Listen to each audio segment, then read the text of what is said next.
To Wob, replied to Dane Moore. Wow, and we're live. And we're live. Alrighty, how about that intro, everyone? I told you we were gonna have a new intro. That was pretty sick, right? Dude, blew me away, man. Yeah, we should add our live reactions. I wish I could add Ashwin's on camera. Man, oh man. Well, we're back. Another loss. I mean, at this point, we might not even need to really say that there's another loss. It's just another game happened. Another game happened. And it was a very similar game. And the only thing that I could think this whole time is, as we watch these Fox Sports North commercials over and over and over again, it's very cringy for me to look at these commercials that are like, don't or keep sleeping on us. It's like, okay, Keep sleeping on us. I mean, it's just like that tweet from last year where we had, it was like the Timberwolves were going to be bad in like that SpongeBob font or whatever, and then we went on to lose like 30 games in a row or whatever. That's exactly what it feels like. You know, I love being hyped about the team, but at the same time, let's have some realistic expectations. You know, when we were having like Levine and Wiggin, there was some more realistic expectations, but now we're like, this is a playoff team or bust. We have all this stuff, and it leads on the fans, including us, to think that there's some big thing that's going to happen this season. And I've come to the conclusion, well, I've come to two conclusions. One, I think that we are not going anywhere this season. I don't think the playoffs are in our future, and I think that we're probably playing to try to keep our pick. But two, we also are missing Towns and Okogie. That would be two players that could help us a ton right now, both with Okogie defensively and Towns offensively. I mean, I think we expected to be giving up this amount of points to teams this year, but I don't think we expected to be scoring this little, and that's partially because of Towns. But this is where I pass it off to you for your Taco Bell take. My Taco Bell take of the night, where Nacho is supreme. We are not even Nacho without Supreme. That was trash. You want to start over? Throw the intro on again. That was pretty good. Yeah. The analysis and the memes. Yes. So, my early game thoughts, my pregame thoughts were that the Blazers are going to be a little hungry. They just lost to a Zach LaVine, former Timberwolf, game-sealing step-back three, and was that sexy. That was. It was so much. It was so butter. And another rumor of like Damian Lillard trying to recruit Draymond Green to the Blazers and all this other weird stuff. So like they were looking like they want to be kind of this hungry, feisty team, and they came out flat as fuck. Like they looked so lazy, and we had an opening to punch their throat and get ahead, and we kind of didn't. We were just kind of sitting by and even down by a few. But the Wolves haven't won in Moda Center in several years, but we'll say they're 2 in their last 26 coming into this game. So now it's 2 for 27, 2 and 27. That's crazy as fuck, man. Like we have just been so damn awful against the damn Dame. We have, and we've had. I mean, we're probably one of the more talented teams we've had, minus maybe the Butler teams that we've had. But that's embarrassing, man. Don't say that out loud. I mean, it's the truth. The truth hurts, especially for Timberwolves fans. But before we get too much into the game, we did want to start with, as you've seen in our new intro, some memes and Reddit posts and things of that nature. So let's jump over to that. I think Dane Moore had a very similar take to you about that Raised by Wolves. Did he? I didn't know that. Yeah. He's like, I like the song though. Yeah. So first thing, look at our beautiful Vanderbilt. Dude, 182 total minutes for Jared Vanderbilt. Jay Vando. We are built from the ground up. Yes. And all those minutes right there, he looks like quite a positive player, or at least a positive player. One of the only positive players on the roster. He definitely is. I mean, he's like it's funny, I had all these terrible comparisons over the last couple of days to different players, but Jim Pete came out with one that was even more outlandish that I almost at first thought I laughed at, but then I was kind of like, maybe this isn't such a bad comparison. He was saying he kind of reminds him, or at least the way that he thinks Vanderbilt should try to play is through Dennis Rodman type basketball. And it's funny because he kind of has some mannerisms of him when he comes out on the court. Because it's weird because he comes onto the court and he doesn't necessarily look super engaged. Kind of like how like Andrew would like saunter onto the court a little bit. Andrew Wiggins would saunter onto the court a little bit, but then he gets into the plays and suddenly he's just like so fast. Oh, by the way, just realized we had a new follower. Okay, Samurai, welcome. You just made our hit our goal. 25 out of 25. Appreciate it. But dude, thank you for the follow. Definitely, we appreciate it. I feel like Jerry Vanderbilt has a resting Vanderbilt face. Like, you know, like he's he wants to come in and play, but he's just not going to show you his true face, his true hearts. The thing that I noticed first and foremost, outside of Jerry Vanderbilt, like I couldn't look away from him when he was in the game, was the new hairstyle from D'Lo. I feel like the curse has been lifted. Yeah, maybe. Okay, Samurai says you laugh. I'm fucking serious, dude. Oh, sure, yeah. I mean, it didn't work. If we're not going to be on the same page here. I'm not on the same page. Okay. Excited to get the good Wolves content. Me too. That's why we're here. You know, there's not much Wolves content. To be honest, the most Wolves content that's out there, which is maybe a person. I haven't even told you this, Ashwin. This is kind of why I wanted to do this, is because I like video. I like video content. Fox Sports North is very just like mainstream media type, where it's like very kind of boring corporate. And you know, there's a lot of writing. The Athletic has a lot of good content, but I'm not a huge person that loves to read or pay for things. So I love video, and I respond better to this. So I wish there was a show like this out here, so we made one. Exactly. There's a couple podcasts out there like Locked On Wolves and stuff like that. That's every day there's like a podcast, but it's like kind of the same thing, kind of regurgitated. And there's no no video footage. Sometimes there's an Alan Horton live from the Target Center, like 3D 60 Periscope video footage. That's what we feed. That's what us fiends want. But we don't get that kind of coverage every day. So that's true. And new hairstyle from D'Lo. And go ahead. What was you gonna say? No, I was just gonna jump into some Reddit comments. Oh yeah, cool. So feel free to shout out if we've picked any of your Reddit comments, but we picked some of our favorites. Mainly Ashwin picked some of his. And here's the first one. Sorry, it's a little, we got to figure out the layout, so sorry if you can't read it, but we'll read it out loud. So this first one, good thing about Juancho is you know what kind of game he's going to have to get, what he's going to give you by the end of the first quarter. 100%. 100%.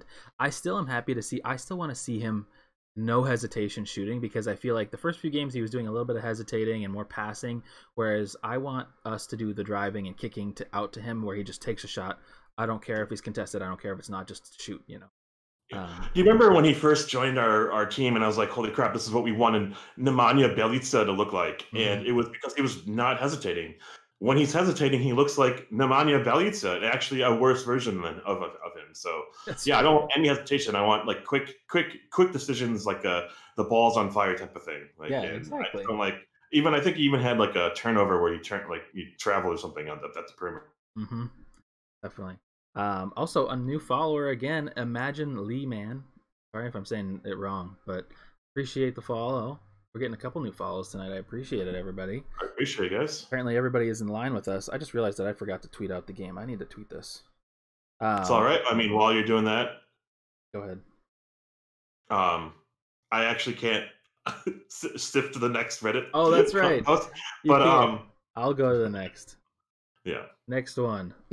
This one was a classic. I'm depressed. I mean, this is I mean, you could say this every game of the season if you wanted to. Yeah. And about a lot of things, but specifically Wolves. I like that. This is perfect. Next one, rapid fire. Yeah, welcome. How can this team go down 20 in the blink of an eye every fucking game is beyond me. Something needs to change drastically. I think so. To go off at this point, and this is Dr. Wolves, by the way. He's a long-time member of the subreddit. Former Seattle friend. Is he? I didn't know that. Oh my gosh.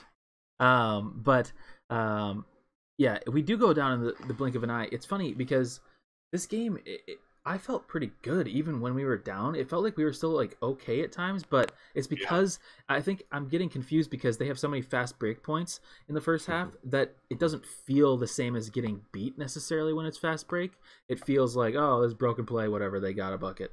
But realizing that has happened so many times is like after the game now I look at it and I'm like, oh my goodness, like I think I was just entranced by like how well D'Lo was playing. I was on the edge of my seat, like everything that he was throwing up there was going in, and I was like, these are terrible shots, and they're all like swishes. They weren't even making a sound. Yeah. Malik Beazley looked kind of rough, but it's like, well, at least he was guarding CJ and kind of holding each other in check. I was like really pleased with that effort. And then I saw at the end of the quarter stats, and Dame Lillard has 15. Like, how the hell did that happen? Like, how are we behind? How are we like?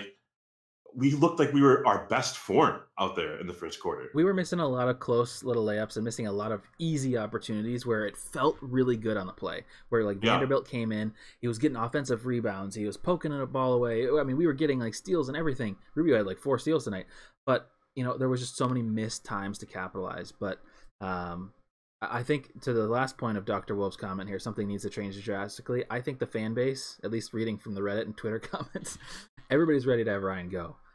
And like we talked about in the last episode, by the way, for you new viewers, we do this every game. We talk after every single game, no matter how bad the loss is, we talk and do a podcast. But I just don't think it makes sense to get rid of Ryan right now. And I won't get too deep into this because we're going through Reddit comments. But I mean, it just at this point, the season may be lost. I don't know. It depends on how long Carl's out, and or if Carl comes back, if we can go on we'd have to go on some mega run at this point.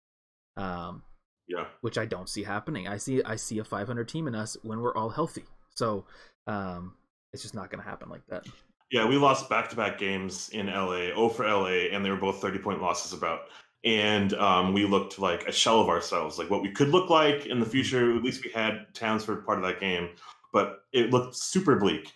The San Antonio Spurs, who are kind of on par with us, are rebuilding, re-nurturing like what their rotation looks like, have really kind of found some rhythm in their starting five. They're all like 6'8" dudes now. It's like insane. And they went 2-0 in LA. And they are like our competitor right now for like the bottom tier of the bottom half of the West. And that's kind of deflating to hear a team that has lost literally everything and rebuilt with, you know, the one of the worst players in NBA, in my opinion, Marcus Aldridge and DeMar DeRozan, who, you know, is starting to look like is a formidable player again. I thought they would just tank it up and that they would really have a hard time getting 100 points. And they're kicking ass. They're now 500. Now their momentum is swinging up. We are fortunate to have lost 6 straight. Dude, let's give it up to the Timberwolves. You can't spell Timberwolves without 6 L's. Yeah, seriously. Oh, my goodness. 2 comments. Saunders can only bring so much when Rosas refuses to bring in the pieces. I can't tell if that's sarcastic or if you're being serious. I'd be curious to know if you're talking about... serious. What players are you talking about? I'm very curious to know. If you're talking about like Booker or Beal or something like that.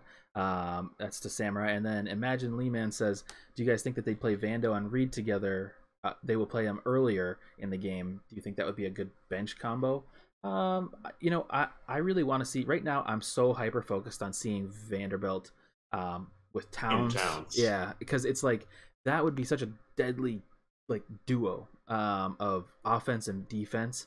And I mean the fact that let's just all take a moment. One good thing about this game, Vanderbilt had some lobs, and we never get lobs. That is, and imagine having that kind of a player next to Towns. That's what I'm saying. You know, so Vanderbilt and Reed. I mean, right now we might be forced to do that at times. I would not be surprised if we see that in the upcoming games. But I don't necessarily crave that just because Nas is pretty bad defensively and not so good offensively right now.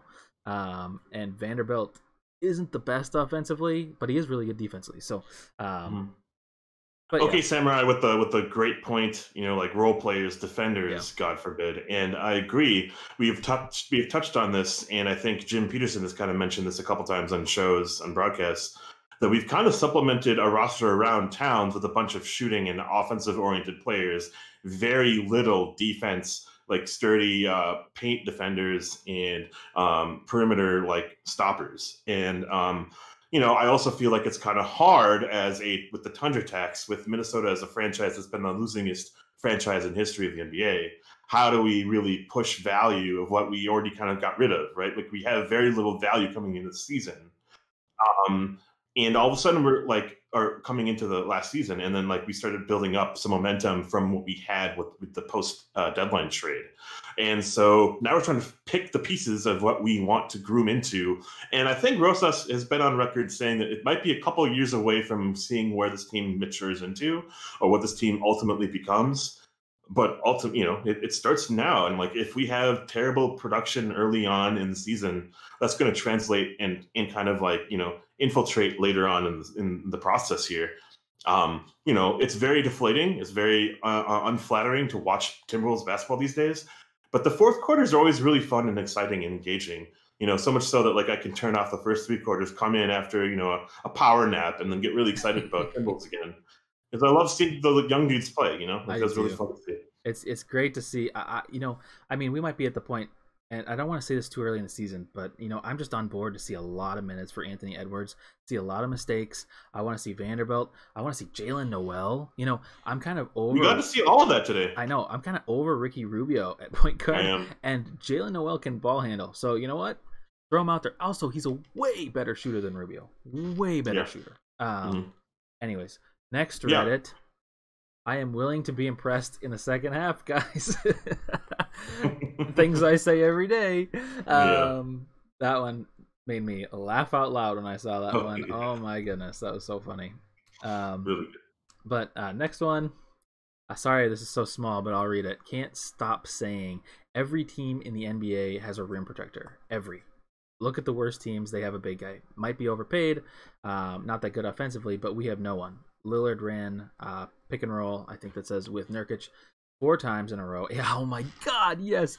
4 plays in a row. And that was even with Vanderbilt out there. They just couldn't figure it out. They just couldn't every single time. Mercifully, he missed like once or twice on those plays, but like still, I mean, like that's how can you have a team run 4 plays against you the same time? My goodness, it just drove me crazy. Understand the Saunders hate with the blowouts, but the team is built around Cat, and he's barely been available for Saunders. That is weirdly true. And I want to see Cat. Yeah, no. And the firing thing, I know people are going to want to talk about firing, and I guess we'll get a little bit into it. It's just not, I mean, what are we going to do? Are we going to seriously hire another coach right now in a season where Towns, I don't know when he's coming back. I mean, it seems like it might not be that far away, but I personally, I just have a hard time with it because he really hasn't had that much time. You're right, with Cat. And he hasn't had almost any time with Cat and D'Lo. So, why did Doc Rivers not want to be here? Why did Doc Rivers apply to go to the Philadelphia Sixers? Like we've never had a quality coach in their prime. We may have had Dwayne Casey, and we let him go too early because of a scapegoat situation where we're only 500 and stuff like shit like that. We had Rick Adelman past his prime, Thibodeau beyond past his prime. Ryan Saunders is kind of on the come up, apparently. But we've given him a leash, in terms of how long can we kind of withhold, this type of losing culture. But we're trying to find a culture. And if we try to dispose of our head coach and restart and recalibrate, that's so much turnover again and again and again. We need to find some sort of level of consistency and stability here. And wow, backyard wrestler gave it up. I love that. I love that shit. I love that you're stating it with punctuation and capitalized letters. Ryan Saunders is the worst coach in the association. Not saying fire him now because the situation sucks for any coach, but he is terrible.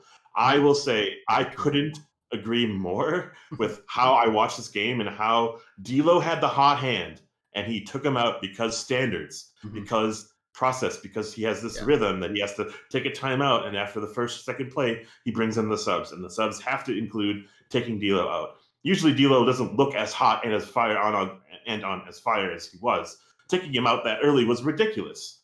And then when he brought him back in, that stint was kind of a shallow 3 or 4 minutes, and he didn't see the ball very much. And it's like, okay, so if D'Lo's on the court and he's not seeing the ball very much, I'm a little opposed to why he's on the court to begin with, right?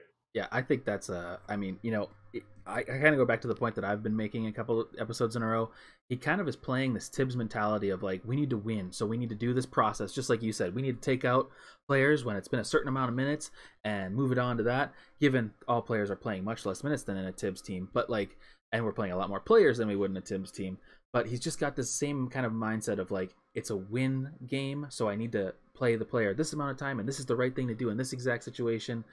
And this is kind of an argument that a lot of people that are against advanced stats or whatever would say. But you know, it's a tricky thing to see. Yes, Samurai, you had a great question, and I was just thinking about that as well. You know, I kind of think I've seen other teams successfully turn good defenders into good 3-point shooters. But I don't believe that the Wolves would be able to do that. That's I don't. I mean, think Josh Okogie, for example. Not that he's terrible at shooting threes. He can shoot threes, but I mean, we're talking like 25%.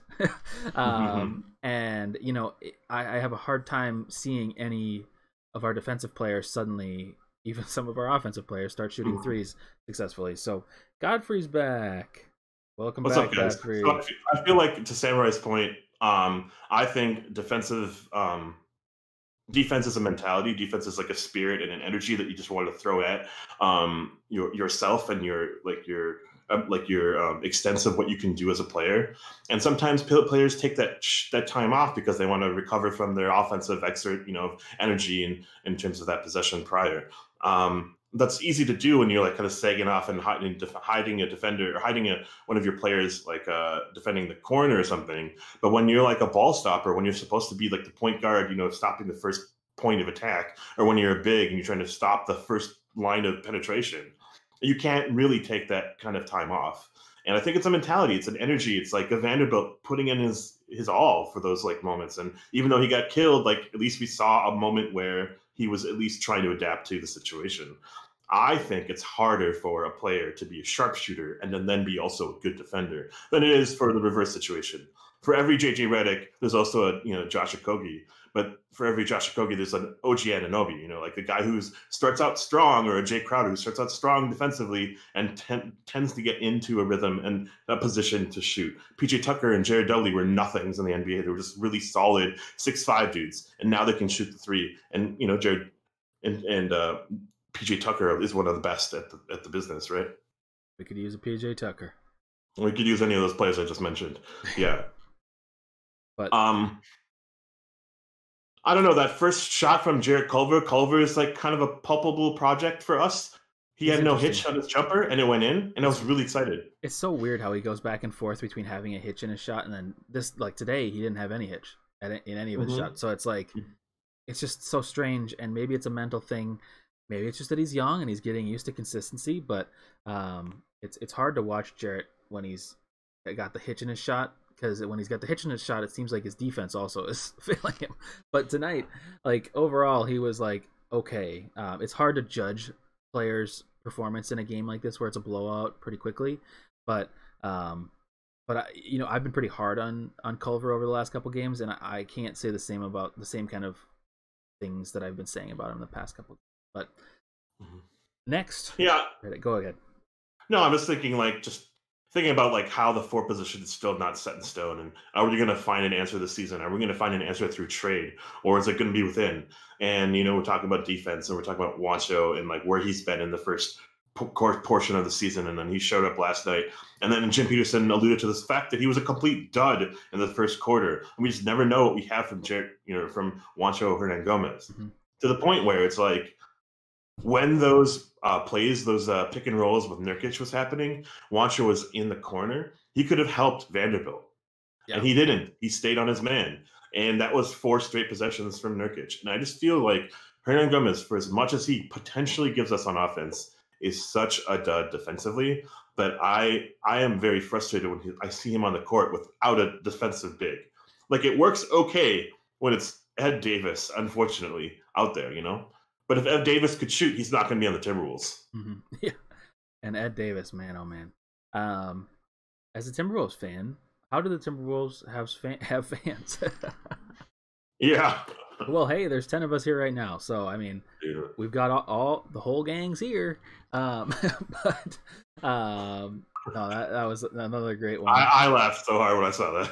Yeah. I mean, it's not. I mean, that's a valid point. You know, I whenever I look at the subreddit, I'm like, how do we have these many thousands of fans that come here every day, devote their time and energy to this team that has, Yeah. I mean, realistically, never been good. You know, Yeah. never.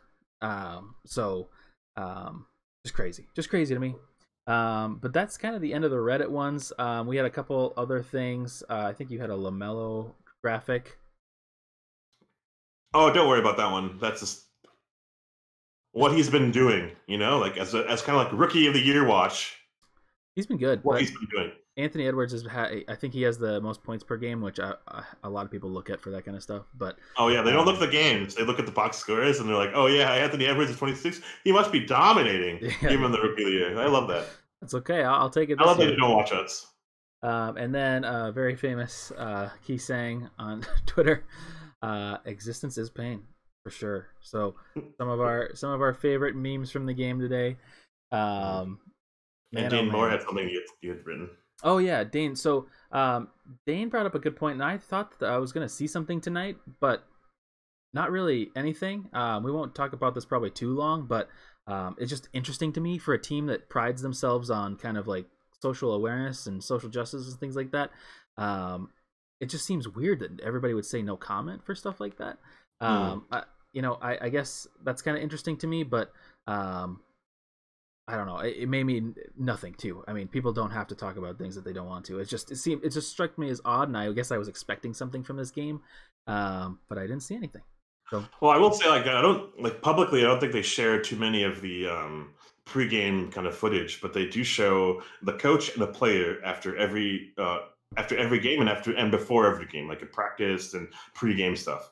And today they showed Malik Beazley and Saunders, and Saunders had something to say, and it was very palpable and like and resonated well. But Beasley's like just got on a flight to Portland, and was like sitting here, and you might have the like the words that I'm trying to say, So he needs to be coached into saying something, professional, and also like he needs to kind of watch his mouth a little bit right now too. And so I didn't care too much about Dane Moore saying this and posing the question to Malik Beazley, because it was kind of like there was like several questions about the game pregame, and then all of a sudden here comes a blast from like social, it's just like it was a weird timing for Dane Moore to ask that question. No, but like I love the fact that these players have platforms to speak their mind and say the thing that means the most to them. Mm-hmm. And you see like Jason Tatum, and you see Jaylen Brown, and you see Tyrese Halliburton after his game winner. The first thing he fucking says is he talks about his experience as like a kind of his mother is white and his girlfriend's white, and then there's the white supremacists are terrorists kind of thing. Yeah. Crazy to see. I applaud everyone for anything that they say. Mm-hmm. Yeah, no, definitely. It's up to them. It's their choice. What a powerful tool. Yeah, I don't want them to feel like they need to say something, but I guess I just thought it was an interesting thing that they didn't actually, because you saw the game in like Milwaukee where they were all taking a knee, and that was pretty cool. What was that? It was Detroit and Milwaukee, I think. Yeah, I think so. Yeah. Tonight, tonight the Spurs and Lakers, held a circle in half court in solidarity. Love it. I love to see it. Definitely. Like we all agree with this, So, anywho,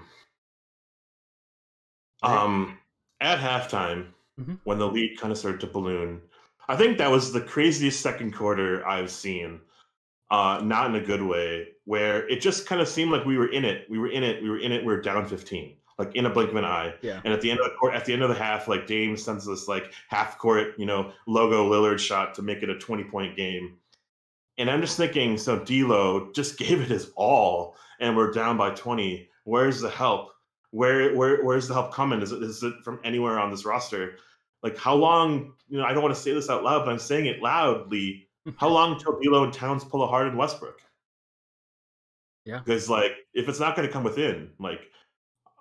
where the value where are the value targets that we can maybe trade for? And I'm kind of frustrated, and I don't know where they are. Like I'm looking at rosters and like, Rashawn Holmes from Sacramento, like fuck that. Like that's not going to change our offense or defense. But I hate that I don't know who. I hate that you said Rashawn Holmes. That's kind of why I said it. I don't like him as a player. But yeah, it is funny is because we did feel into it because going into the second quarter we were still into it, and kind of like we were talking about earlier, those fast break points, and some costly turnovers and just costly misses at the rim. But man, oh man, I love Anthony Edwards' ability to finish at the rim. It is gorgeous. It just looks so polished right now for a 19-year-old. My God. I love it. And then lob to Vanderbilt. I mean, there were positive things in the second quarter. Usually when we go down by 15 or 20, which I actually wrote at a point that I thought it was funny to myself anyways. I was like, we probably would be good if we stopped giving up 15-0 runs to other teams. Oh yeah. It was a 15-0 run. That's right. Yeah. I mean, I feel like it happens in every game too. It does. I mean, every game. Which is so frustrating. And right there, that's another example. Layman blocks the shot, they get the putback right away, and that's not even like necessarily our fault, teams just, let's see. Okay, Backyard Wrestler's got a big comment. I got to read it. You guys get frustrated when we see a huge run and we don't call a timeout to stabilize the team. Early, we should have called a timeout early to stabilize that team. Yes, definitely. But I think for some reason this game did feel a little bit different. It felt like we weren't on a 15-0 or like against a 15-0 run for some reason, and I think it's just because I was blinded by the fact that they were all fast break points, or most of them. But you're right. I mean, Backyard Wrestler is 100% right, and there's a lot of times where Ryan will not make these right calls. And to go back to the point, it's Ryan does not look like a professional head coach. And I think somebody said this earlier. I don't remember if it was you, Backyard Wrestler, but he has this job because of his last name and because of the kind of country club association that he's a part of. And I'm all for the good vibes at times where it's like, oh yeah, it's like players like him, that's great. But when we're getting results like this, to be honest, even without Towns, that's when something needs to change. And again, I'm not saying that we should get rid of him. I'm against getting rid of him this year. I think if we're going to do something like that, it probably has to begin at the beginning of next season or something like that. But we're just in an awkward situation as a franchise, and I guess this isn't so much game to game or like play by play commentary, but I have a hard time seeing where this team goes. I'm excited to see Anthony Edwards this season, so I'm not in the situation where in typical other years I would feel like, oh my goodness, I'm not like I can't watch the games, because that's not how it is this season. I'm ready to see Anthony Edwards. I'm ready to see Vanderbilt. I'm ready to see Jaden McDaniels. There's players I want to see, but at the same time, next year it's like I had this thought process of if we were a 500 team this year, maybe we could get like a Devin Booker. Maybe we could get a Bradley Beal, or even somebody lesser than that. I don't care. Just another decent talent player that is our third player for sure, And right now, I don't see that path, because if we're bad, our trade value is non-existent for all of our players. I mean, we would have to trade a D'Lo or a Towns to get anything in return. So I don't see the direction of this team. I still trust the process, but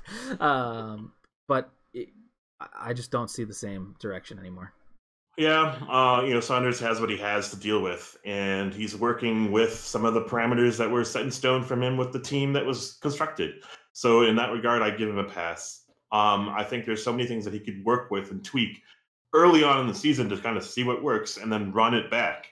And instead, he has this really pedantic kind of simple offense and simple defensive sets, and he doesn't go away from it, doesn't stray away from it, doesn't really adjust his substitution patterns.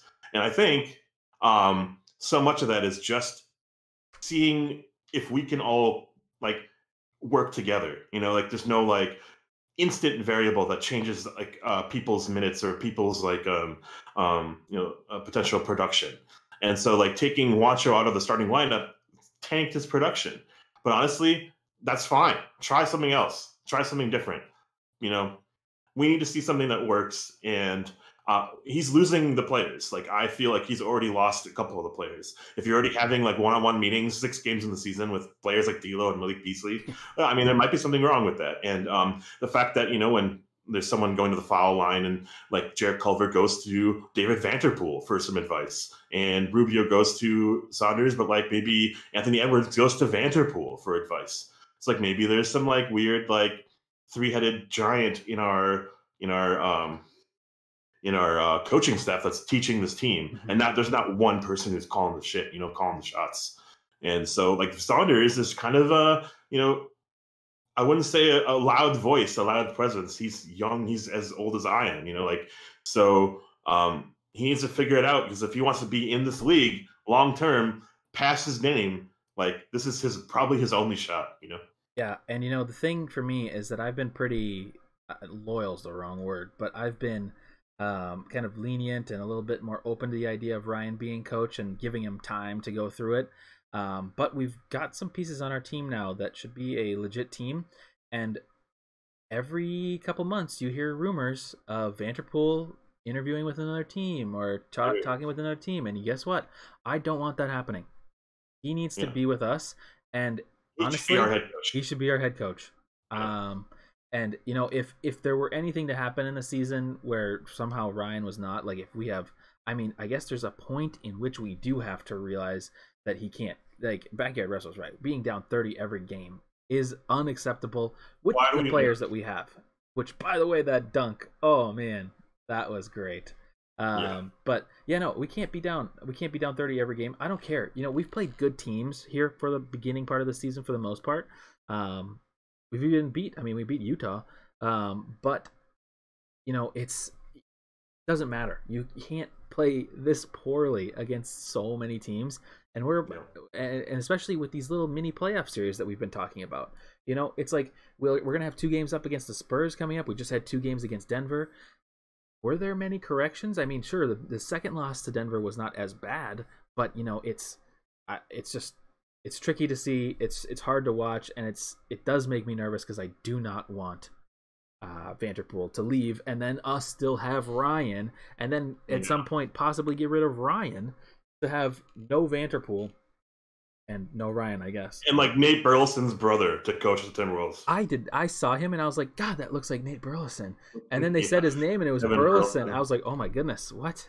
Or like a Brian Gates or something stupid. Another thing would be funny is like David Adelman, Rick Adelman's his son is one of the assistant coaches for Denver, and has completely transformed that identity of that offense.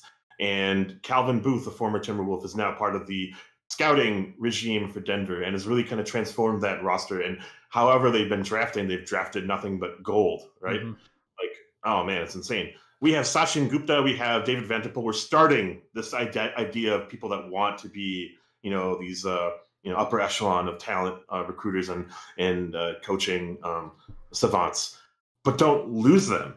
Now don't let them go. If we have some players and we have some coaches and they vibe with each other, let's work with them and gel and promote them. And so Sachin Gupta wants to be a GM.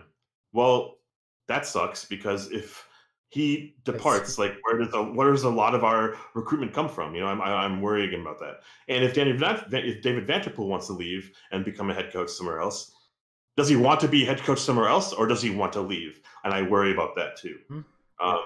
So that's just from a coaching standpoint. The players still play the fucking game. And while maybe like, an absolute dud performance from Malik Beazley and maybe some really weird spurting minutes from Naz Reid tonight, Layman and Wancho excluded, like, this is kind of what we are, at least currently in this era of basketball without Towns. And we have to remind ourselves, as you put it on your notes, we don't have Towns. If we had Towns in the second half, that 20-point lead might not be 30. But that 20-point lead, would that be 10? Would that be 5? Would that be us up? I'm not sure. I'm scared to see our full potential, and it's still probably pales in comparison to the bottom of the West. I'm so frustrated seeing a CP3 in Phoenix and they're going 6-2 or they're 7-2 already. I'm frustrated with it. Like, that's a team of kind of nobodies, Dario Saric and Frank Kaminsky or something stupid. And, they're getting wins. It's frustrating. Yeah, and so Samurai said the 47 would still be there in the second quarter. Yeah. God, it's so funny. When Dave Ben said 47, I thought he was like saying the total of the half wrong. And I was like, Dave, what's wrong with you? And I was like, oh my God, we almost gave up 50 points in the second quarter. Oh gosh. Crazy. But yeah. And like Backyard Wrestler says, you're in the West, you're always playing good teams. And yeah. I don't know. I want to be one of those good teams. I want to be one of those good teams, or I want to be in that graphic that was on Twitter the other day showing new, because the NBA was thinking about having 2 new teams during COVID to boost like revenue or something like that, and making the Wolves an East Coast team. But the problem is that the East is getting better. The East, a lot of players from the West are going to the East now. We need our own conference. We just need the Minnesota conference. The Lone Wolf Conference. We'll play against the Muskies. And our G League team undefeated, we'll be actually we'll lose. We'll play down to their level. But that brings us next point in the game, or in the podcast. So I guess we'll talk about players of the games and busts of the game. Do you want to start? Okay, yeah. So first of all, I have a question for you. Yes. We have starters. We have, the bench players. Who's your $5 Subway sub of the game? Subway sub of the game? Yeah. Okay. I mean, it just has to be Vanderbilt because he's not a starter. Okay. So he's your Subway sub? He's just, he comes in, he's got 2. There's just, like, it's just amazing. I couldn't stop but laugh and watch the game when he came in tonight because it was like, this guy, he comes in and instantly the game is changed. Given, he comes in unfortunately in a second for our second unit, but still, he's just incredible. I love him, and I want 30+ minutes of him a game. But speaking of that though, I was kind of wondering about his conditioning because the minute he gets out there, he looks winded. And I get you saw that too when he was at the free throw line. They zoomed in on him. He looked like he was breathing really heavily. I'm like, dude, you just got in there. And it was like, literally like 60 seconds of game time. Yeah. It was insane. Yeah. Mm-hmm. Well, he's probably not expected to play that early in games, and he's probably like, oh, I'm only probably going to get 2 minutes here or there, so better go all out the first minute. Yeah. Yeah. My player of the game, Timberwolves side, would probably be D'Angelo Russell. Just because without him, we'd be down 30 in the first quarter. And I think he had a really cool moxie, like a cool energy to him.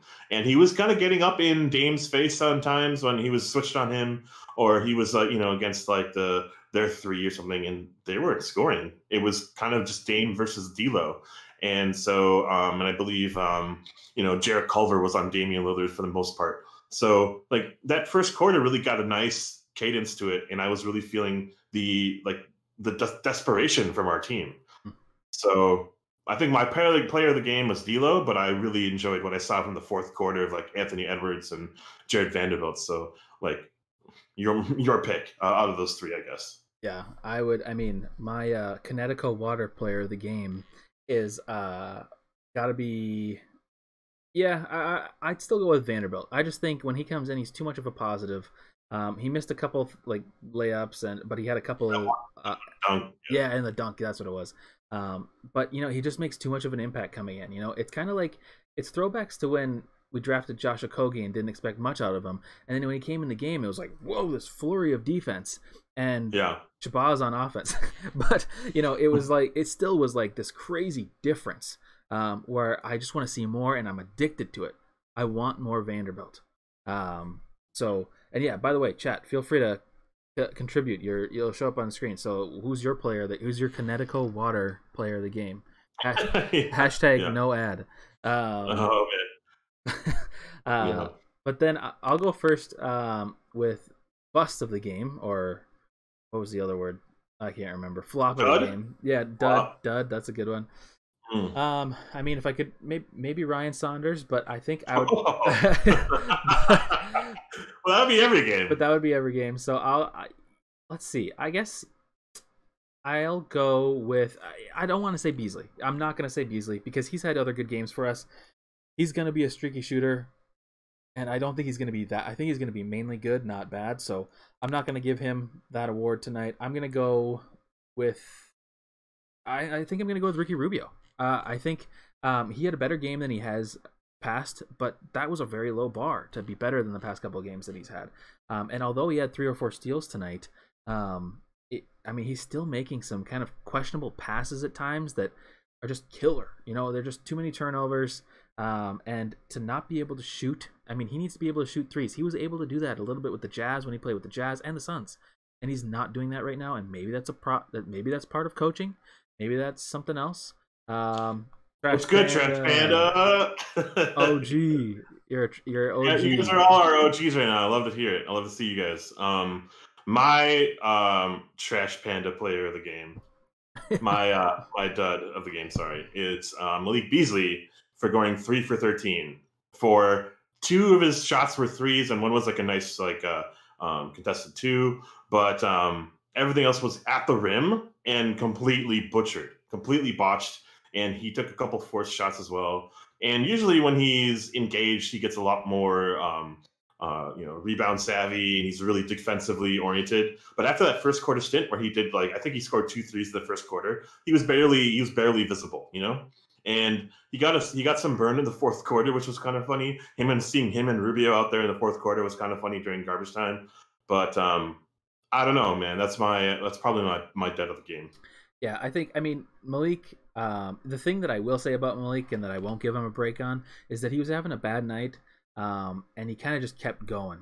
He just kind of kept shooting and making shots that I would more so want him taking if he was on a good game.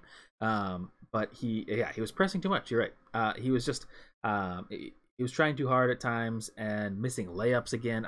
God, how many layups has this team missed, or dunks has this team missed this year? My goodness. That makes a difference in a lot of games, and we're not making those differences. Lehman was useless.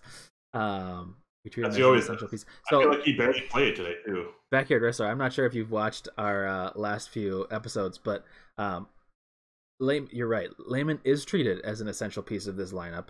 When in Portland, great game to talk about this with, he was like late second. Or second rotation, maybe even third rotation player, and there's the Tundra tax for you. So the Tundra tax, meaning not only do we have to pay more for them, although Lehman's on a pretty good deal, we have to play them much more than they probably should be. So all of the players that we have currently right now, especially without Towns and Okogie out there right now, are playing 20 to 50% beyond their capacity. I keep saying this every time, but it's just so true. All these players are being asked to do too much, because we should have better players in there, both from injury and maybe from roster moves. So it's tricky because, we are treating, he was supposed to be our starting 4. So that's crazy. That's not right. Even for the amount of money that we're paying him, that should not be. We're only paying him what, like $3.5-4 million or something like that a year. He should be. That money could have gone to someone else, I feel, honestly. Yeah, I know you're not a big Lehman fan. I like Lehman, but I do like him more in a backup role. I like him coming off the bench sparingly, but he's a good player to have if a Vanderbilt goes down. I guess Wancho. We're just kind of in shambles right now. So our 4 position is in shambles. We're so reliant on Josh Okogie to come back and be our stability. It's ridiculous. Yeah. Samurai says trade Lehman, Beasley, and Wancho for a 4 who can play D. Guess what? We should. I'm glad that Tibbs signed him, but oh yeah, Taj Gibson should be on this. Beasley for Taj. Oh man, I don't. Can we give up Beasley? Not sure yet. That would be good actually for contract money wise, because I'm sure that Taj only got signed to a 1 or 2 year deal, right? I don't know. I don't even know where he's going to find playing time because they're only really playing. It's only really playing like 7 players now. But Tibbs is trying to win, and he is winning some games with New York. Yeah. Pretty crazy. Does pop the question: were we the problem? Was I the problem? This is like a bad relationship or something. But hey, Trash Panda, see you Saturday night. Yeah, Saturday night. Man, oh man, Tibbs would play. Yeah, he would play a 3-man rotation. He'd be, what is that? The Big Three League or whatever. He should be coaching in the Big Three. Oh man, that's perfect for him. Yeah, I mean, Beasley had a bad game. Rubio had a pretty bad game. Baron Davis, yeah.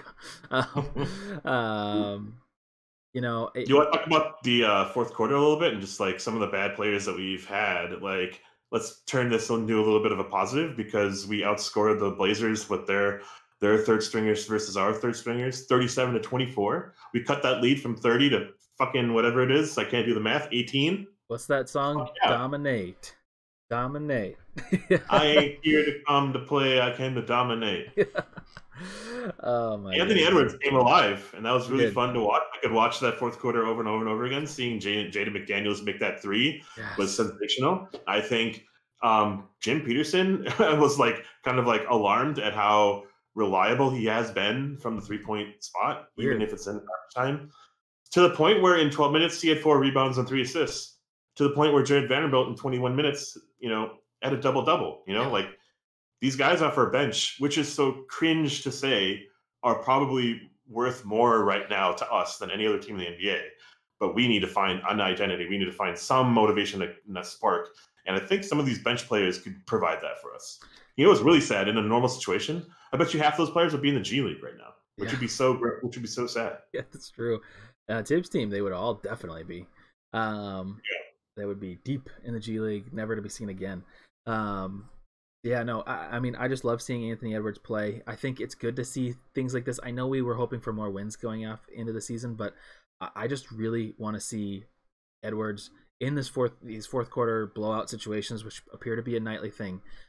Get some buckets, get some confidence, because he's getting more confident. And like you see that dunk tonight, he hasn't had a lot of chances to have dunks like that because he's been going against these top tier players, and especially when you're a 3.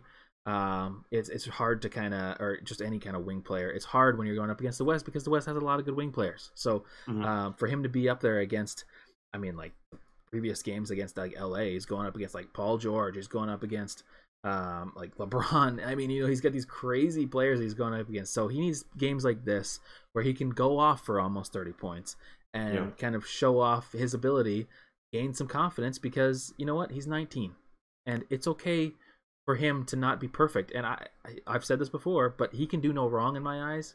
Let him do whatever. Yep. I have a question for you. This might not be something that we're both either prepared to talk about, but so Jarrett Culver and Josh Okogie and maybe some of our other vets, because they're vets now, right? Our team, more than 1 year as a vet, are building up value. Like Jarrett Culver is building up some value this year. Josh Okogie has looked like a can't miss player for us. Like we need to have him on the court. We require to have him on the court. Our young players, like our, I'll just call them our young dudes, but most of our bench are probably untradeable because there's probably not a whole lot of value for them around the league right now. Of the Jarrett Culvers, Josh Okogie's, Ed Davis's, Jake Layman's, are any of them tradable? And are they tradable to the point where you would want like less in return potentially? And would Jarrett Culver bring anything to us? Like, would he fetch any player noteworthy for us? I think Jarrett Culver could possibly be traded to a team. The Knicks are probably not a terrible contender for him, because he could go to the Knicks and we could take one of their power forwards off their hands. And that might not be a terrible trade because JC, he's just hasn't at this point. I mean, at the beginning of the season, I thought he was going to be incredible this year because he looked so much better. But he's leveled off now, and I think we're kind of getting to an interesting point where either he needs to go back up again, or there's going to be no trade value for him. That's why I kind of think, if I'm thinking in a Rosas mindset or a front office mindset, there's 2 thoughts that I have. One, at this point, do we just want to tank to keep our top 3 pick? Because that's valuable. That is very valuable right now. given that doesn't necessarily mean that you have to lose every single game with how the new lottery odds work, but you still want to be pretty bad if you're trying to keep that pick. So that's one thought process, but the other is players like Culver. I mean, we have a lot of wing players right now. I don't think you can get anything for an Ed Davis. Not that he would be a trade piece anyways. He's just somebody that you let go. But I think Jarrett Culver is probably the only one that really has any amount of value.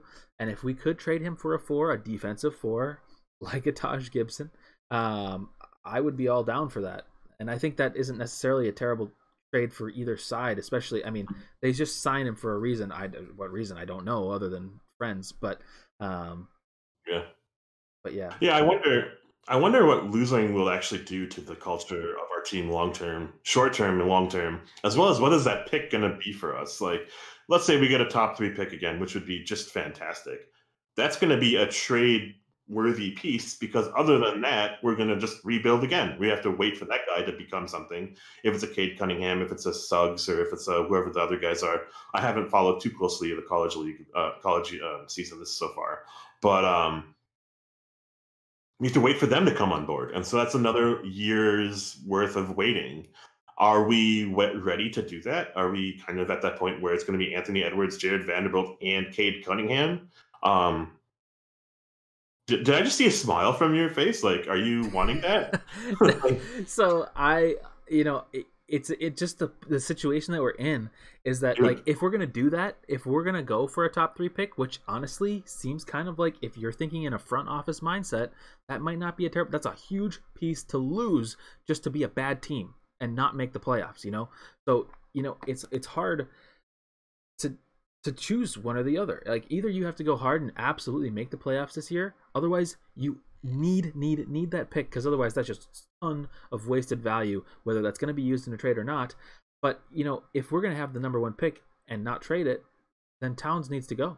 I don't know what to say. I mean, we can't keep Towns here again. We'd have to just start over again with Anthony Edwards.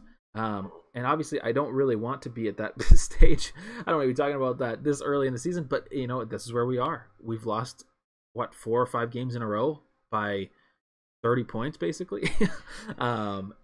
And we've done all we could to, like, retool our roster, and we're still at the bottom of the league. And I was all for all the moves that we've made. I thought this was going to be a good season. And again, I'm not saying that we were going to be like a top seed or anything like that. I'm just saying, for the Timberwolves, this looked like a pretty good team. We have some 3-point shooting, which somewhat hasn't evolved or shown up yet. But we have an interesting roster that I like personally, and it's just not come to fruition yet, which is concerning. So, and I don't know what you think of, like, as a front office person, but it definitely is kind of that point where you're like, okay, do we just try to get the first pick or one of the top 3 picks? Or do we actually try to get in the playoffs? Because if you get into the playoffs, 1, you need Towns back, and 2, you probably need to trade some of these players that we're talking about that have no value for a better player, which may not be possible. So it's a lose-lose situation unless some miracle happens. The Minneapolis Miracle, number 2. We're in the process. Wow. We're at that point, it's kind of feels weird about to say that. I didn't see that comment for the process. A takeaway from this game was that Dave Benz calls Johnny Athletic, John Krasinski, JK. Oh, did you hear that? I did not hear that. I heard him say something weird at the end of the game. What did he say? He said something like, oh, I can't remember. I don't remember. He was like blaming some player for, like, Jim Pete's like, oh yeah, you can't blame this one player for, like, the bad games that we had, and then, oh yeah, it was Edwards. It was Anthony Edwards. And then Dave Benz is like, well, he was playing, so you can I get your point, but you can blame him. And I'm like, Dave, every game you have to make some crazy statement. Like, what's wrong? Gosh. But yeah. Anyway, it was fun to see the young dudes in the 4th quarter. I want to see that in the opposite situation, where they're either getting meaningful minutes earlier or we're up by, like, a bunch and then they're playing. I don't think either case is going to happen this season, right? Like, we're not going to be competitive this year, and I want to see what we can get out of some of our players so we can build up their value to get them onto teams. I totally agree. Rubio has been a complete disaster this year, and he's probably one of our most tradable assets in terms of like what people could want from us. It's not Townsend, D'Lo, and Beasley, but at this point, I don't know where we could trade to get value up because we're probably typically, and franchise as a franchise, we've kind of been always trading down. Mm-hmm. And to be honest, the one thing that I have liked about Rosas, and I'm still a fan of Rosas so far, because I do see lots of roster flexibility in the fact that if you have the option to either try, you have pieces like a Jarrett Culver and like even an Anthony Edwards, which I do not want to trade, but you have pieces that you could trade for another player to come in like again, everybody just talks about Booker and Beal and stuff like that, but obviously those seem like pipe dreams now. But that was like the thought process going into the season, that you had that option if you played okay and didn't get injuries, which we have done both wrong. And the other option though is that we have a lot of flexibility to rebuild. I know that's terrible, but like there is flexibility to rebuild because you could trade. I mean, D'Lo is a great trade for like a tanking team. I've said this before, like he was perfect for the Warriors last year because he gets fans in the stands because people love him. But at the same time, how much does he really contribute to a winning culture? I don't know. I mean, he in Brooklyn, it was the only year that there was any amount of winning. So, yeah, says I'm excited to see what the 2022 Seattle Gravel's unis look like. Hey, to be honest, even though I just moved back to Minnesota from Seattle, I'm all for it. This franchise needs a complete new start. Yeah, the fact that Glenn Taylor is kind of turning down calls right now as like a 9,000-year-old, I'm a little frustrated by that because what we could use as an injection of new culture and like KG getting his jersey retired finally, and just like a new identity, new like feeling in the building as well. I don't know. We'll see what's to come, but we can glean some positives from this game. And Anthony Edwards is still finding himself, and it's fun to see when all those things go down for him. But it's a big road for us as a franchise ahead. And backyard wrestlers kind of alluding to this point of how we have had these injuries. And we've been we're kind of being hush hush or not descriptive and not very transparent. And it's frustrating as a fan base to be like, well, I don't expect, a short turnaround, but I want to know answers. And if you're saying they're day by day, week by week, we can't kind of like prepare, right? We can't really prepare for a future outlook of this team. Because look at this, we've been down Towns for 4 or 5 games now, and we have nothing except for negative 30 points per game, right? Yeah, it's pretty sad. But on to our next games. We've got a couple mini playoff series. My friend, what'd you say? Say that with more enthusiasm, though. On to the next games. Let's go, Wolves fans! Next game. So next game is against, unfortunately, the Spurs, who are heating up, and I believe won against the Lakers tonight or something like that. Yep. That's fantastic. We play 2 games against them back to back, both home games, Saturday, Sunday. Whoa. That seems unfair, but we'll find a way to lose by 30 each one. But that's 2. So there's an opportunity for Ryan to show that he improves after losing the first game. There's an opportunity there. Yeah. Then we go against the Grizzlies and All-Star Dylan Brooks, who will absolutely demolish us. Sorry, I need to stop. and revenge games of Tyus and Gorgie. And Gorgie, yeah, G9.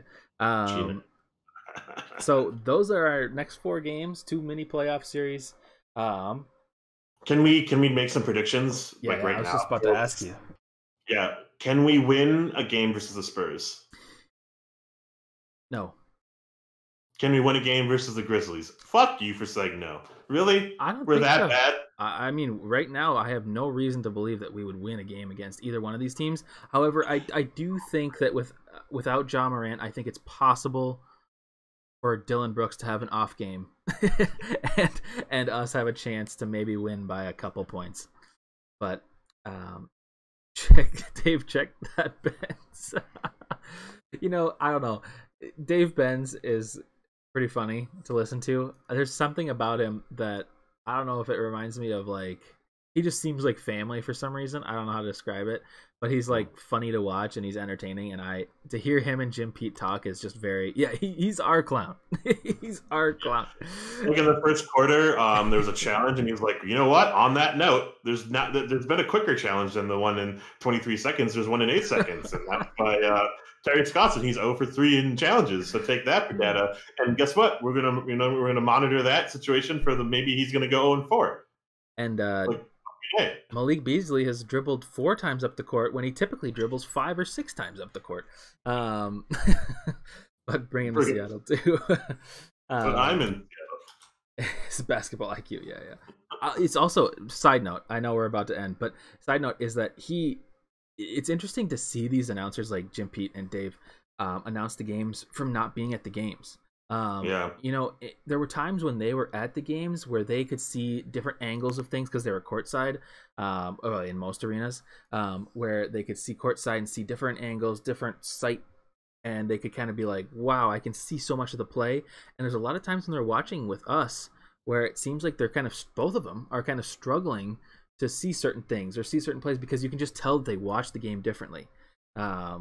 When they're in person, which obviously makes sense because if you've ever been to a game, it obviously is a very different experience regardless of where you are in the arena. It just is a totally different experience, and God, I miss going to games. Oh yeah, definitely. Alan Horton, did you see this on Twitter? Alan Horton, the voice of the Wolves, on radio at least, because people still listen to this shit on radio, apparently, was in the arena, was in Target Center by himself. I saw that. Completely blacked out arena. It's terrifying. And he's a little plexiglass space with 7 screens all glaring at his face. So he's set, he's ready. But dude, he's one in an acreage of space. It was that would feel so freaky to me. I would not want to do that at all. I was just gonna say the same thing. I'm actually gonna copy this and put this in the chat because you guys got to see this. I saw that and I just start getting anxiety watching something like that because seeing that darkness, the abyss of Target Center, was terrifying to me. Let me put it in here. There we go. Check it out because it was. I mean, it's like an interesting setup that he has, but the fact that he's just in darkness, that is I don't know. There's some kind of a phobia that is, and I definitely have it. But yeah, anyways, so the next games, let me see. I think they're all 7 p.m. games. Let me just double check here real quick. Yeah, they're all 7. Oh, they're all home games. All 4 are home games. Ooh. So that's 7 p.m. Central? 7 p.m. Central. Yep, 5 p.m. for you. Nice. By the way, chat, do we have Central, West Coast, East Coast, Mountain Time? Something different? Where are you guys from? Where people are? Yeah. Yeah. I don't know. They were talking about a dude from Rome in the broadcast watching this game for 5:30 in the morning. Why are you torturing yourself like that? Hopefully we'll, as this show grows, we'll get some more audience from outside of Minneapolis or outside of the Reddit thread. But Sydney time. Holy moly. Respects. Seriously. I will say that I think we're going to go 2 and 4 on this homestand of San Antonio and Memphis. So 2 out of 4. I'm positive. Yeah, we're gonna go 2 and 2. Sorry. Yeah. Okay. We're gonna lose 4 of the. We're gonna lose 4 of the 4 games. We're gonna win 2 in my mind. I mean, that's probably more that's what I'll say. That's my overlining victory. Yeah. We're gonna lose better. Learn how to lose. No, yeah, but and it looks like Backyard Wrestler just followed. Thanks, appreciate it. For all of you watching, we do this after every game, and again, this was a pretty bad game. We come on after every game, win or loss. Feel free to follow. We're trying to get to 50 followers because that gets us to something in Twitch where we can do more things. I think I don't know anything. I'm just trying to get goals. I guess doesn't really matter. Regardless of followers, regardless of anything, we're gonna be here. Yeah, we're gonna be here no matter what. So feel free, share this with your friends, share this on Twitter, Reddit. Seems like Reddit's the place where everybody is. So keep an eye out for us. makes it like we have a chance. Hey, I think there's like a 10% chance that we win every game. Yeah. Individually. Like if they don't show up, dude, case dismissed. You know, I mean, it's possible the Grizzlies could maybe just forfeit a game. It could happen. But yeah, so I appreciate but COVID, then we can't, then the game will just be canceled and we'll have to play it in like some crazy. I forgot. Town would be healthy. He would be actually, yeah. Let's get COVID. No. But yeah, no. I appreciate everybody that watching. Again, another big stream, so I appreciate everybody that watched and commented. It's fun to have you guys here. We seriously do appreciate it. We have a fun time doing this. This is way more fun than the games, personally.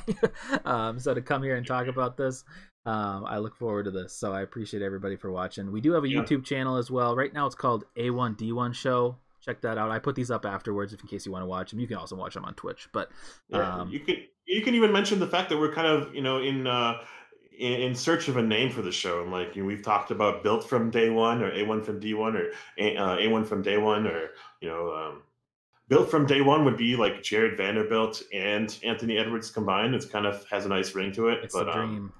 It's a dream, yeah. I mean, it's the dream, the combo. That's what I want to see every game. But yeah, so I appreciate you guys all checking in with us as well, and I'm learning from you guys too. Some of the things that you guys have been saying are definitely like bringing awareness to what I'm trying to say and trying to convey in terms of my own thoughts. And so I love to hear you guys as well. And maybe one of these days maybe we can share some of these thoughts live. Like maybe you could come on the show, Definitely. We're going to have that someday where you can call in like a Zoom chat or something like that. Yeah. So that would be perfect. I think the best way to close it out is we're going to replay that intro for you all to see, because I want you to see our intro. It doesn't have music. It doesn't have music, but it's hype. I love it. So stick around for our intro, which is actually our outro. But regardless, so yeah, we'll see you. Check out our intro.